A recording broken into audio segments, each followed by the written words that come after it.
Hopefully the extra hour of sleep means we're all bright-eyed and bushy-tailed this morning, and it's good to see a full house and plenty of visitors. It's really encouraging. And the topic I'll be talking about today is about why God created us. And the reason is because it's a natural follow-on from a previous sermon, which was about who created God. And the conclusion to which was that the cause of the universe comes from something that exists beyond time, space, matter, has a personhood, which is of a mind, and has the power to create. And so the conclusion is that what's behind creation is a divine mind. However, in the following up from that, it's clear that not everyone's concept of what a divine mind is the same. And as examples, we think about the Aboriginals and the Dreamtime and the rainbow serpent. And the rainbow serpent's a protector of the land and the people. It can be a destructive force, it can get angry, and sometimes it punishes the people through natural disasters like floods and storms. Hindus, for example, believe that Brahma created the world out of himself. And then after creation, Vishnu is the preserver of the world and its people. And Shiva is the destroyer. And so once things are destroyed, you get back to the start of the cycle with Brahma creating again. And the cycle continues.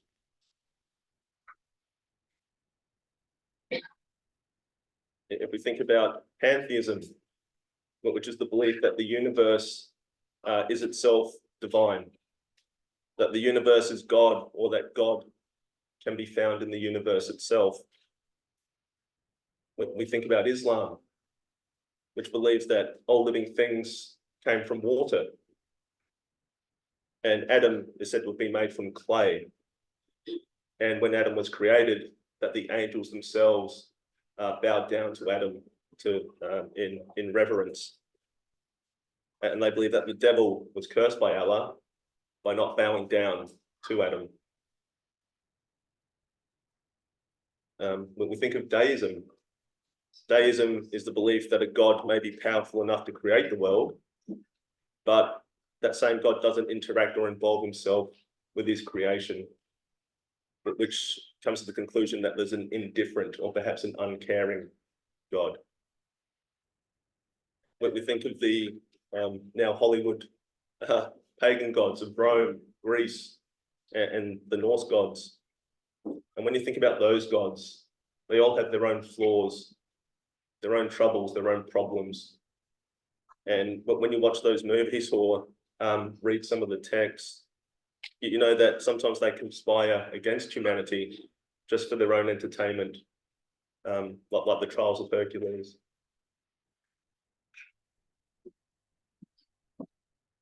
Now, why knowing the Creator is important and why He created us is because the Creator knows their creation best.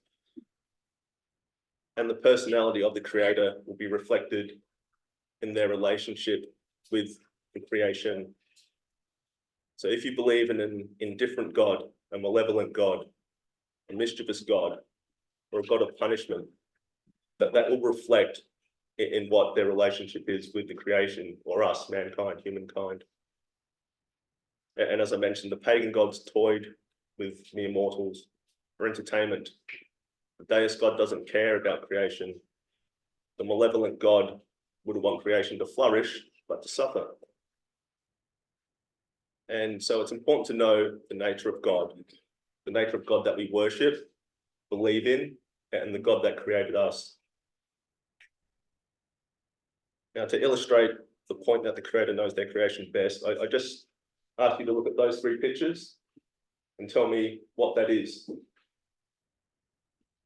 And I can guarantee you that nobody in this room can tell me what that is. And I can guarantee that perhaps even if you brought me the smartest people in the world, they couldn't tell me what that is. But what I can tell you is there's a little boy in the room next door who's 4 years old almost, called Caden, and he can tell me exactly what it is. He can tell me what it can do, what its functions are, why it was designed that way. And the reason why he can do that is because he created it. The creator knows the creation best.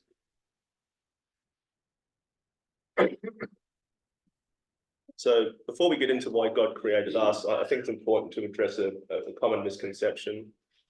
And many people believe that God created us because he was lonely or bored, or perhaps more commonly that he needed somebody to worship him to make God feel important, which is a rather petty reason. And a verse that's often associated with that is in Revelation 4:11, and particularly King James Version or the older versions, which reads, "Thou art worthy, O Lord, to receive glory and honour and power. Thou hast created all things, and for thy pleasure they are and were created." And without doing much research, people take issue with the word "for thy pleasure." However, when you look at the modern versions, such as the NIV or anything that's more recent, what it's referring to is the phrase "for thy pleasure" is replaced with "and by your will," which is considered perhaps a better translation or a more updated translation.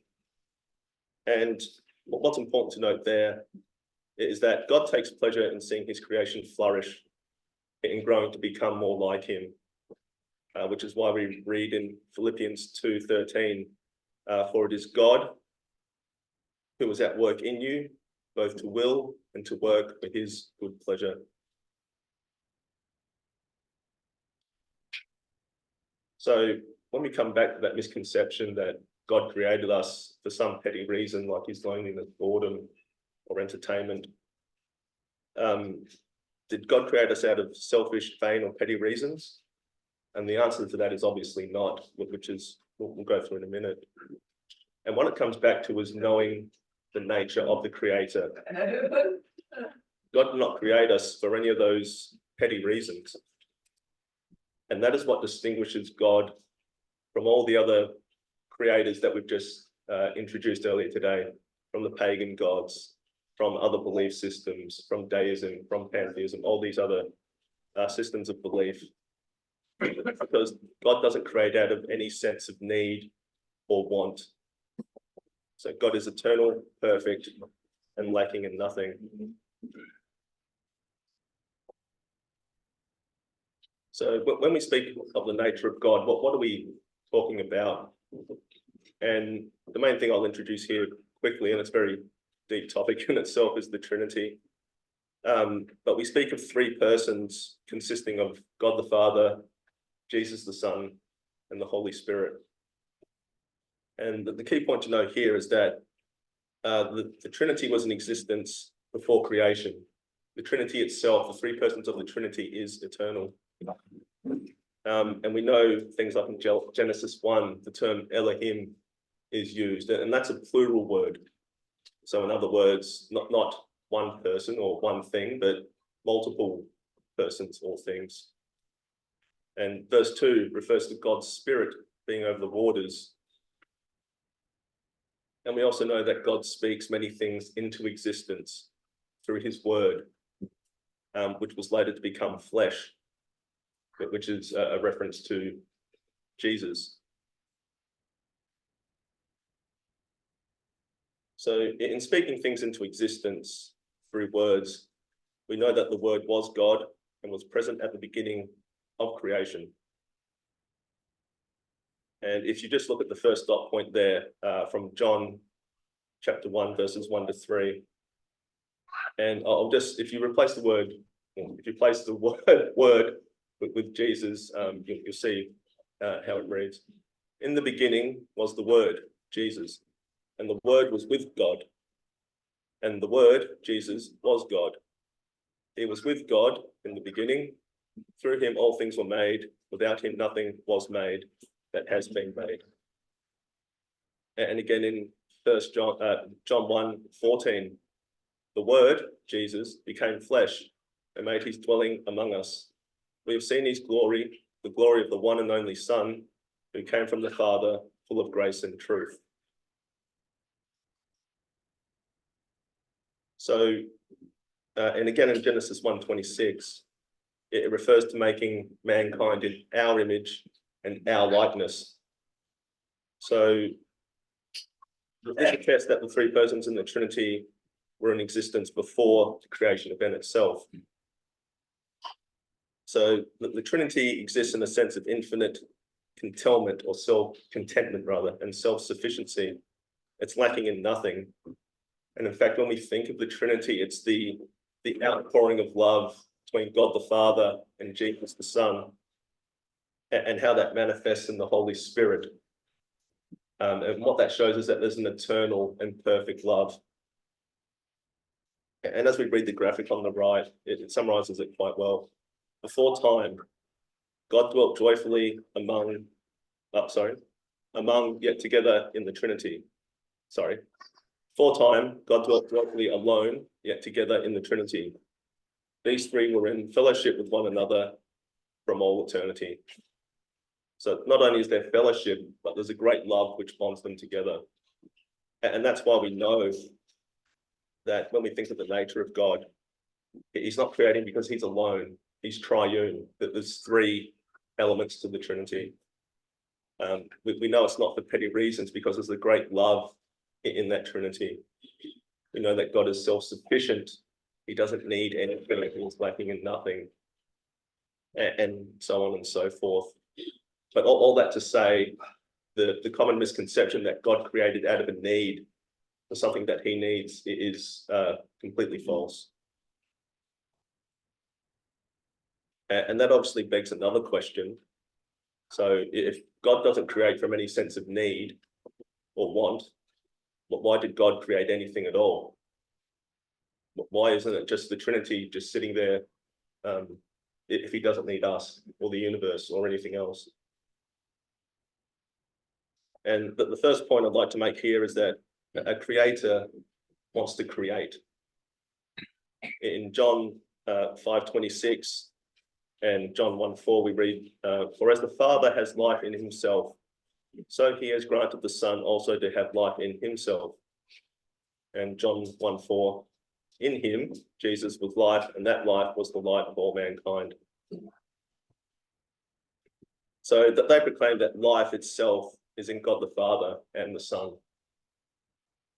So God has the power and ability to create and give life. And in giving life, God made something incredibly beautiful, wonderful, and profound. And the analogy here would be with an artist or inventor who feels the need to create and derives pleasure from the end product. And we often say that, you know, artists suffer for their art because they might not get rewarded fully for it. But the parallel here is that God takes pleasure in the creation event, that the pinnacle of which was the creation of mankind. It was the capstone of creation.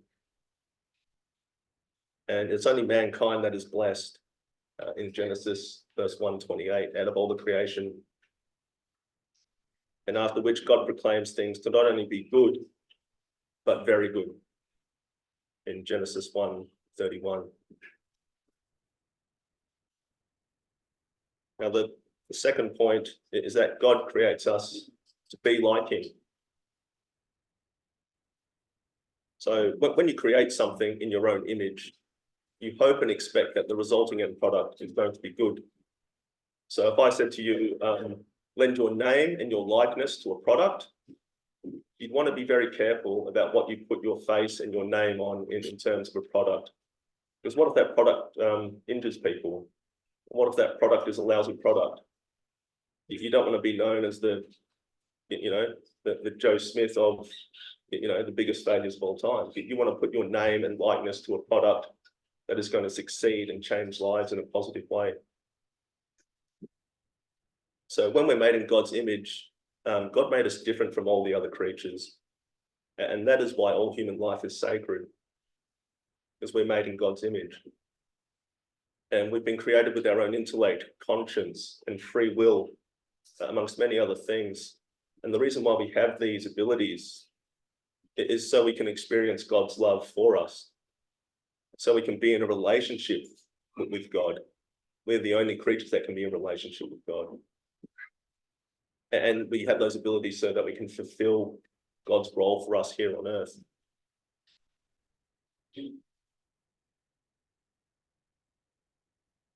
Then it's also important to note that when you create something in your image, that shows how much you value that thing. But when you have children and people come up to you and say, oh, he's a dead ringer for you, you know, he looks exactly like you. You know, that's a good feeling to have. And when we bear God's image, it also serves as a reminder to us that we need to be more than what we currently are, because we need to strive to be more like the image that we are created in.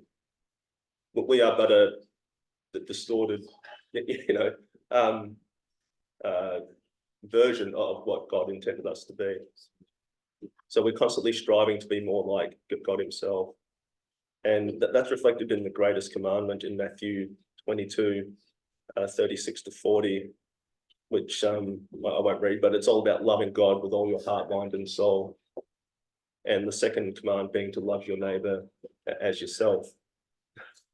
And the point here is that brings us on to a third point about if the greatest commandment is about love and loving others, and we are created in God's image, it points to the fact that one of the reasons why we're created is out of God's overflowing love for us. So to introduce that topic, there's an old kids rhyme, which I've got the lyrics up to there on the right. And you probably all know it. I think my kids still, you know, I think I've heard them say it at least once. And it's you'd have boy and girl sitting in a tree, K-I-S-S-I-N-G. First comes love, then comes marriage, then comes the baby in the baby carriage. And what it tells is the romantic story of two kids sitting in a tree, which develops into love, marriage, and then marriage producing children. And if you look at it from a higher level, what it's basically saying is that from love comes a committed relationship. And from that committed relationship, it bears the fruit from that loving relationship, which in this case is children. Now, if you think of a married couple, they demonstrate their love and they want to share that love. And it's the expression of that love that results in that results in marriage and children. And it should be about that outpouring of overwhelming love, which brings children into the world. And incidentally, it's when those sequence of events get out of order that people create trouble for themselves. So children are the result, not, you know, an early influence. So the point of all that is to say that God creates from his overflowing love. So in the Trinity, there's such an abundant, overflowing and perfect love that it is the sharing of that very same love that results in creating mankind and entering into relationship with mankind. So God's love for us is, if you think about it, that's why he's God the Father. We are his children. It's the overflowing of love that results in relationship between God and us, and why we're here. And in the graphic on the right, the fact that God is love itself is basically the heart of all creation.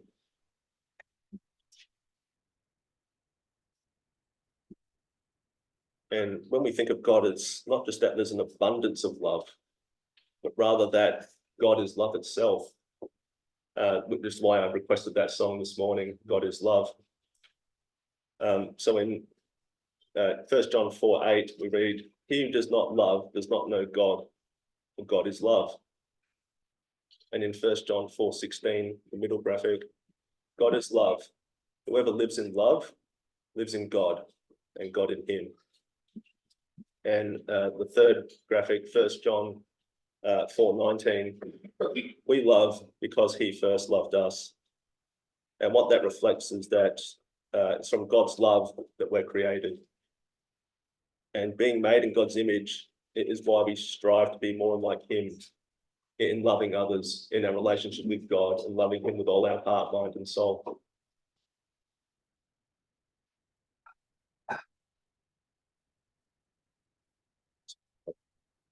I'm going on to him. All right, so 1 John 4:18. When there's love, there's no fear or punishment. So perfect love casts out fear. And the reason why that's so is because fear is to do with punishment. So sometimes the fear of punishment itself is sort of like at odds with the concept of love. So the fear of punishment on Judgment Day, for example, exists if we're not in a loving relationship with God. If you are in a loving relationship with God, it gives us the confidence on the day of judgment that we will be free of punishment and instead be rewarded. Letting God's love into your life will allow you to face every challenge in life. And in reading through the Bible, the favorite verse, one of my favorite verses, and I think Cody's favorite verse, is in Romans 8:31, the second half of that, which reads, "If God is for us, who can be against us?" And it just reminds us to take courage, be faithful, and that if God is on our side, what can possibly be against us?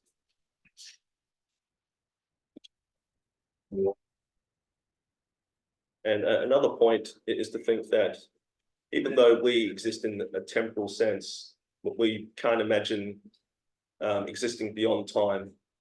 God exists beyond time. And when God created us, he could see the end from the beginning. So God created us knowing that it would cost the life of his son, dying in a humiliating, in agony on the cross. So God created us knowing that we would fall short and require Christ to bear the consequences of all our sins. So such is God's love for us, that we were created even though he knew the tremendous price which would need to be paid for us to be reconciled to God. And I think that's why John 3:16 is one of the most popular verses in the Bible, because he loved us so much that he not only created us, but he knew what he had to sacrifice to create us.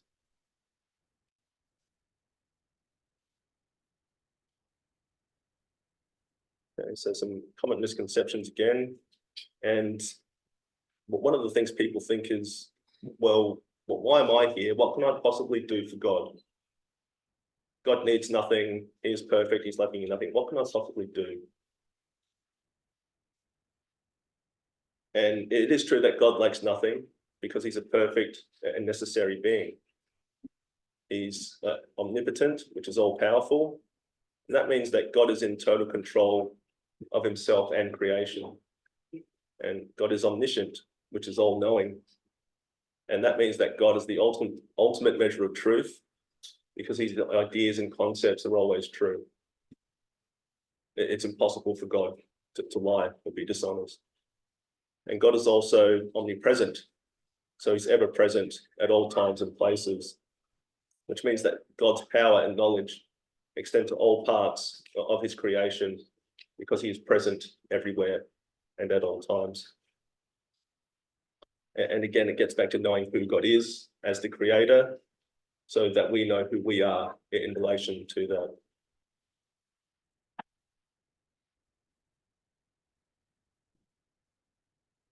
And the reason I mentioned that is because we're not compelled, but we should want to, we ought to strive to glorify God. Now, God needs nothing from us, but when you think about it, that means God has gifted us everything freely. Everything we have has been gifted to us. And I've got the slide up there from Acts 17:24-25, that basically reads that God doesn't need to be served by human hands, in the big blue text, as if he needed anything. Rather, he himself gives everyone life and breath and everything else. And that's all a gift from God. So God made us from nothing, gives us life, gives our life purpose, and loves us with no limits. And because it's based on love, God doesn't mandate that we love him back or glorify him. But we should want to glorify God for all he has and all he has done for us. Now, we glorify God through our actions by obeying his commands in the knowledge that this is what is best for our lives. God knows what is best for us. The Creator knows what is best for his creation.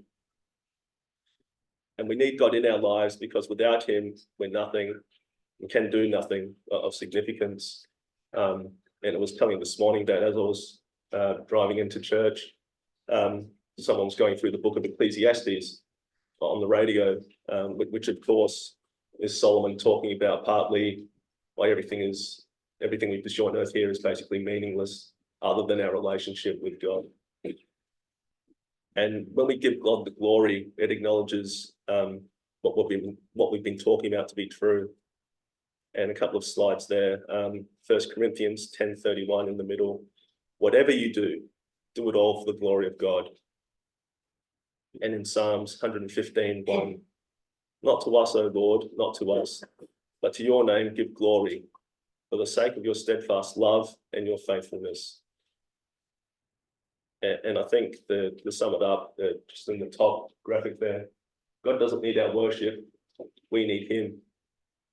Let's not get it twisted, which is one of the very common misconceptions at the start, that people think God needs us to worship him. No, it's the exact other way around. We need a God to worship. Now, even though we said God is lacking in nothing, there is something we can give God. So even though God gives us everything freely, that there's a knowledge that not everyone will reciprocate that love, God's love, the love that he's shown and bestowed upon them. And to risk love is to risk not being loved in return. That is true of us, and that is true of God. That's what love is. Sometimes it goes unrequited. So the one thing we can give to God is to return his love for us with the love we have for him in our heart. And I think, yeah, it's a bit of a tearjerker, but that cartoon, that graphic there, it's quite apt. You know, put that on the t-shirt. Yeah. So in summary, why did God create us? So God has life within him, and it gives him pleasure to create. As an artist, he feels compelled to create art. God shares his perfect and abundant love with us. And it's that overflowing of love that results in the creation of God's children, notwithstanding the tremendous price at which we're redeemed. And thirdly, we should want to give God glorification for all he's done for us. And those three elements at a high level summarize why God created us and the relationship that we have with God. And to boil it all down to what we do every Sunday while we come to church, we glorify God through our service. And that's not just in church, but if we think about today, why do we sing songs or hymns to God? To glorify God. In all that we do, we strive to glorify God by being a good employee, by being a good husband, by being a faithful servant. And as we think about the Lord's Supper to come, it's a time to remember God's love for us and examine our love for God. Because like I said, you think about the love God has for us, that he gave his only son. And he knew that. He knew the end result from the beginning. He created us knowing the sacrifice that had to be made. So just 2 points to keep in mind later as we go about the Lord's Supper shortly. Right, thank you.